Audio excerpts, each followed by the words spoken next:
अस्सलाम वालेकुम। Welcome to Shaygan health TV. मेरा नाम अहमद ख़ान है और मैं शायगान फार्मास्यूटिकल से as a senior brand manager associated हूँ। जैसे कि आप सबको पता है कि हर साल नवंबर के तीसरे हफ्ते में गर्ड अवेयरनेस वीक मार्क किया जाता है। इसी सिलसिले में आज की हमारी ये नशिस्त है जिसमें हमारे साथ मौजूद हैं डॉक्टर आसिया शहजाद, जो कि एक मेडिकल स्पेशलिस्ट हैं कैंट जनरल हॉस्पिटल रावलपिंडी में। अस्सलाम वालेकुम मैम। वालेकुम अस्सलाम। कैसी हैं आप मैडम? ठीक ठाक। आज मैडम हमारी कोशिश होगी कि अपने व्यूअर्स के लिए गर्ड के हवाले से आपसे मुफीद मालूमात हासिल कर सकें और उन्हें पहुंचा सकें। तो मैडम अपना सेशन शुरू करते हैं। सबसे पहले मैडम आप बता सकती हैं कि गर्ड क्या चीज़ है? अच्छा जी, सबसे पहले तो मैं शायगान फार्मास्यूटिकल का बहुत शुक्रिया अदा करना चाहूँगी कि जिन्होंने इतना अच्छा इनिशिएटिव लिया है लोगों के अंदर एक अवेयरनेस क्रिएट करने के लिए। तो गर्ड बेसिकली हमेशा मिसडायग्नोज्ड ही किया जाता है, क्योंकि गर्ड अगर आप देखें तो this is a gastroesophageal reflux disease, जो कि आपके कंटेंट जो कि स्टमक के हैं, मैदे के, वो आपके ऊपर वाले हिस्से में खुराक की नाली में वापस आ जाते हैं, जिसमें वो फूड कंटेंट भी हो सकते हैं, वो मैदे का तेज़ाब भी हो सकता है और जिगर से निकलने वाली रतूबतें जिन्हें बाइल कहते हैं। तो ये तीनों चीज़ें हो सकती हैं।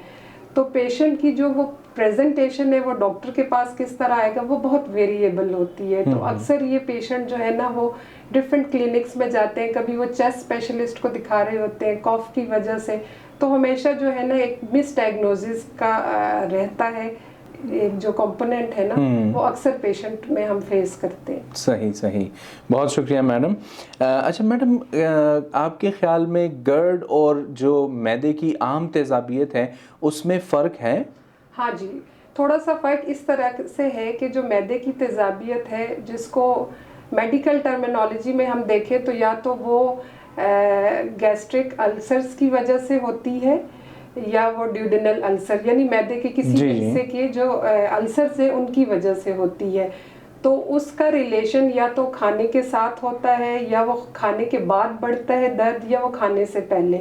जो गर्ड है बेसिकली इसमें अल्सर तो नहीं होता, क्योंकि आपके जो मैदे और ऊपर वाली खुराक की नाली है, इनके दरमियान अल्लाह ताला ने एक बहुत प्रोटेक्टिव मैकेनिज्म रखे जिसको हम लोअर एसोफेजियल स्फिंक्टर कहते हैं। जैसे ही खाना वो ऊपर वाले हिस्से से मैदे में पहुंचता है तो वो जो वेल्व है स्फिंक्टर जिसे हम बोलते हैं वो बंद हो जाते हैं ताकि खाना वापस ना आए, रिफ्लक्स ना हो सके। रिफ्लक्स ना हो, एग्जैक्टली।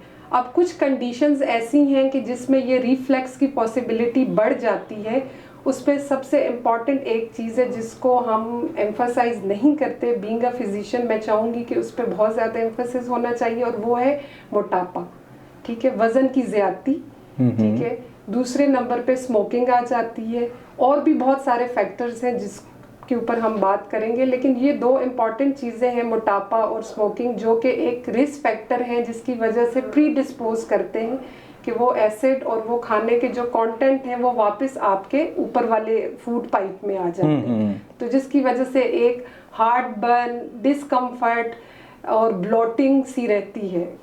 ज़बरदस्त ma'am, thank you so much. आपने कुछ सिम्टम्स भी बता दिए गर्ड के, और इसी हवाले में मैडम आपने जैसे अभी जिक्र किया कि कुछ प्री डिस्पोजिंग फैक्टर्स हैं, कुछ ऐसी चीज़ें हैं जो कि गर्ड के अलामात में ज़्यादती का इम्कान लेके आ सकती हैं, तो उसके हवाले से आप कुछ कहना चाहेंगी मैडम? जी जी, यही फैक्टर जो अभी मैंने बताया कि जो चीज़ें आपको इसमें इसके सिम्टम्स को इंक्रीज कर सकती हैं या किसी इंसान को प्री डिस्पोज कर सकती हैं कि उसको ये सिम्टम्स हो, उनमें एक तो वज़न की ज़्यादती है, तंबाकू नोशी है, फिर फैटी फूड्स हैं जो हम लेते हैं, और नंबर 4 कार्बोनेटेड ड्रिंक्स हैं जिनकी वजह से ये। इसके अलावा रात का खाना जो है वो देर से खाना, और या आप खाना खाने के फ़ौरन बाद लेट जाते हैं, क्योंकि जब आप लेटते हैं तो जो एक एंगल है आपके इसोफेगस और स्टमक का, नॉर्मली वो एक प्रोटेक्टिव मैकेनिज्म है, अगेन वो जो रिफ्लक्स को प्रिवेंट करने का। जब आप लेट जाते हैं तो वो एक एंगल स्ट्रेट हो जाते हैं, तो इजीली फूड कंटेंट वापस आ जाते हैं। अगर आप भरे हुए मैदे के साथ लेट जाएंगे तो बहुत ज़्यादा चांसेस होते हैं कि वो तेज़ाबियत या वो फूड कंटेंट वापस आपके खुराक की ऊपर वाली नाली में चले जाए। बिल्कुल, बिल्कुल, बहुत ही बेहतरीन। मतलब अगर आप पोजीशन अपना चेंज कर लें, सिटिंग पोजीशन में ग्रेविटी की वजह से खुराक ऊपर या मैदे की तेज़ाबियत जो है वो ऊपर नहीं जा सकती, एग्जैक्टली। लेकिन लेटने की वजह से वो पोजीशन आराम से क्रॉस कर सकती हैं, मैदे की तेज़ाबियत भी ऊपर के हिस्से में आ सकती हैं। बहुत ही ज़बरदस्त इंफॉर्मेशन मैडम से हमें मिल रही है माशाल्लाह। अच्छा मैडम, मैं आपसे ये जानना चाहूँगा कि क्या ऐसी लाइफस्टाइल मॉडिफिकेशंस हैं जो कि कोई भी एक आम मरीज़ गर्ड के मर्ज़ में अगर मुब्तला है, तो वो कौन सी ऐसी लाइफस्टाइल मॉडिफिकेशंस हैं जिन्हें अपनाने से उसके मर्ज़ में कमी का बास बन सकती हैं? जी, वो इम्पॉर्टेंट जो चीज़ें हैं वो हैं, सबसे पहले तो वेट रिडक्शन। आप अपना वेट रिड्यूस करें, स्मोकिंग सिजेशन, अल्कोहल सिजेशन, ठीक है। अल्कोहल और स्मोकिंग दोनों जो है वो इम्पॉर्टेंट रिस्क फैक्टर है। इसके अलावा ये है कि रात का खाना सोने से हमेशा 2.5 से 3 घंटे पहले खाएं। यूजुअली जो स्टमक एक एम्प्टिंग टाइम है वो आपका 3 to 4 आवर्स, 3 to 4 hours। आपका मैदा जो है वो खाना हजम करके आगे भेज देते हैं। तो ये कोशिश करें कि सोने से पहले रात का खाना तकरीबन 3 से 4 घंटे पहले लिया जाए। और अगर कुछ लोगों को ये प्रॉब्लम्स हैं, जैसे कोई ओबीज है और उनको गर्ड का प्रॉब्लम भी है, तो वो सोते वक्त अपना हेड एंड एलिवेट रखें, यानी तकिया सर के नीचे ऊंचा रखें, ताकि वो जो एक नेचुरल एंगल है ना, समहाउ वो अचीव बरकरार कर रख जाए। सकें। बिल्कुल। तो इस तरीके से ये रिफ्लेक्स को प्रिवेंट कर दिया जाए। बहुत शुक्रिया मैडम, बहुत शुक्रिया। अच्छा मैडम, आखिर में व्यूवर्स के लिए हम आपसे जानना चाहेंगे कि आपके जो मेडिकल प्रैक्टिस में कुछ ऐसे प्रो टिप्स हों जो कि हमारे व्यूवर्स तक पहुंच सकें, जिससे वो गर्ड से अपने आप को बचा सकें। जी, हेल्दी लाइफस्टाइल अपनाएं। और दूसरा एक इम्पॉर्टेंट जो चीज़ मैं मेंशन करना चाहूँगी कि बाज़ लोग आते हैं हमारे पास क्रॉनिक कॉफ के साथ, कि खुश्क खांसी रह रही है और यूजुअली वो रात के टाइम पे ज़्यादा होती है। और ये लोग जो है वो बाज़ दफ़ा डिफरेंट चेस्ट स्पेशलिस्ट में जाएंगे, स्पेशलिस्ट क्लिनिक में जाके दिखाते हैं, और वो बेसिकली उसके बैकग्राउंड में गर्ड ही होते हैं, क्योंकि जो एसिड है जब वो रीगर्ज करता है तो वो इरिटेट करता है आपके एयरवेज को, तो जिसकी वजह से cough and it can lead to asthma, new onset asthma, या आपको पहले से दमा है तो वो सिम्टम एग्रावेट हो सकते हैं। तो इन चीज़ों को बहुत ही क्लोजली देखना चाहिए।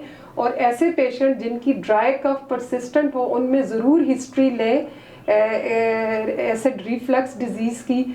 आप मोटापा कम करें, रेगुलर एक्सरसाइज, स्मोकिंग, अल्कोहल इनसे अवॉइड करें, और जो है वो एक हेल्दी लाइफस्टाइल अपनाएं, तो उससे आप बीमारियों से बचे रहेंगे। बहुत शुक्रिया मैडम, आपका वक्त देने के लिए बहुत शुक्रिया। शायगान की तरफ से तहे दिल से शुक्रगुजार हैं हम आपके कि व्यूवर्स के लिए आपने इतनी ही इंफॉर्मेटिव एक वीडियो रिकॉर्ड करने का हमें मौका दिया। और मुझे यकीन है कि जो इन्फॉर्मेशन आज मैडम ने शेयर की है, तो बहुत सारे लोग इससे फ़ायदा उठा सकेंगे और अपने लाइफस्टाइल को चेंज करते हुए गर्ड के जो सिम्टम्स हैं उसमें कमी का बास बन सकते हैं। Thank you so much for your time madam, बहुत शुक्रिया जी। अस्सलाम वालेकुम।